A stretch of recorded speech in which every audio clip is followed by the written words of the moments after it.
নয়তো তোমারে সারা বাঁচবো না কইয়া জাপ দিছিল যে নদীতে, মা বাবা বিরোধিতা করায় মা বাবার দুশমন হইয়া শেষ পর্যন্ত পালাই বিয়ে করছে।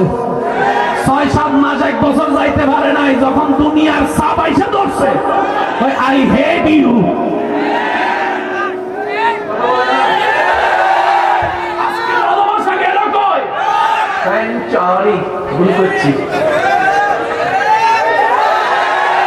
সমীকরণ আপনারা মিলাবেন, দাদাও জামাই নাতিও জামাই, কাদের সংসার বেশি ভাঙে?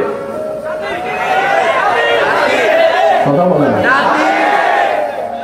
কখনো ভেবে দেখেছেন আপনার আমার দাদি যখন সংসারে আসছে, পানি আনা লাগছে 1 মাইল দূর থেকে,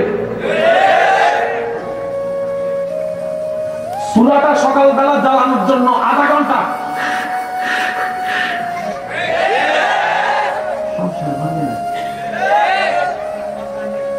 রাত হয়েছে কেরাসিনের চেরাগ, সংসার ভাঙে।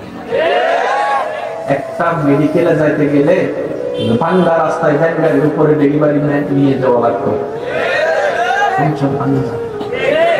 কিন্তু নাতি জমানায় আয়সা সুইচ দিতেই লাইট জ্বলে, টিপতেই পানি পড়ে,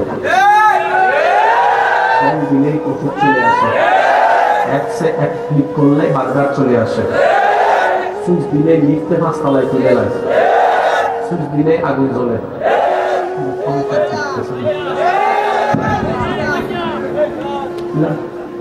মানুষ তো সহজ পছন্দ করে, কঠিন নয়। সংসার ভাঙার হলে দাদারটা বাঁধত, জোরে জোরে বলেন না ঠিক কিনা? আপনাদের বিবেক কি বলে? দাদারটাই তো ভাঙার দরকার ছিল। আন্নার সংসার আয় করতাম না, ইয়ারে বুড়ি করতে না কিনলে মাল দূর থেকে কলসির মধ্যে পানি লইয়া আনতাম, আমার কোমর ব্যথায় এই সংসার করতাম না। দাদি তো বলে নাই, নানি তো বলে নাই, দাদি নানি বললে তো আপনি আমি আসতেও পারতাম না। ওনারা সয়ে গেছে, ওই ধৈর্যটা আমাদের নাই কেন?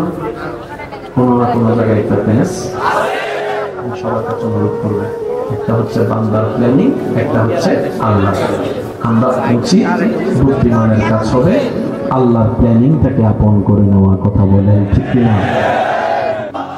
সবাই বলেন রাগী ইকুয়াল টু লাভ না লস, রাগ ইকুয়াল টু লাভ না লস। রাগটা আসে কোন জায়গা থেকে? ফেরেশতা থেকে না শয়তান থেকে? শয়তান ইজ ইকুয়াল টু লস, রাগ ইজ ইকুয়াল টু লস। এবার আমরা কি চাই? লস চাই না লাভ চাই?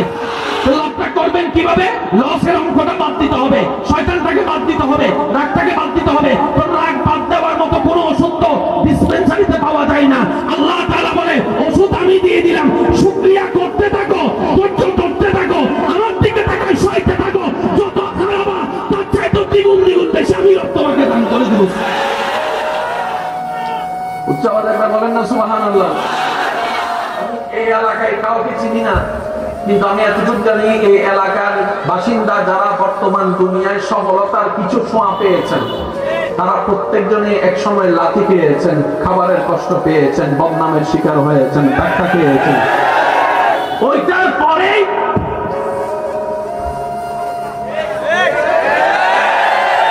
এমনও পর্যন্ত শিল্পপতি একজন আছে আমাদের বাংলাদেশে, যিনি 100 টাকা বেতনের চাকরি করেছিল, আজকে হাজার হাজার কোটি টাকার মালিক হয়েছে। আর একটু জোরে বলেন আছে না নাই? সেজন্য একটা কথা মনে রাখবেন, আবদার করে বলি, যারা সুইসাইড করে মরে গেছে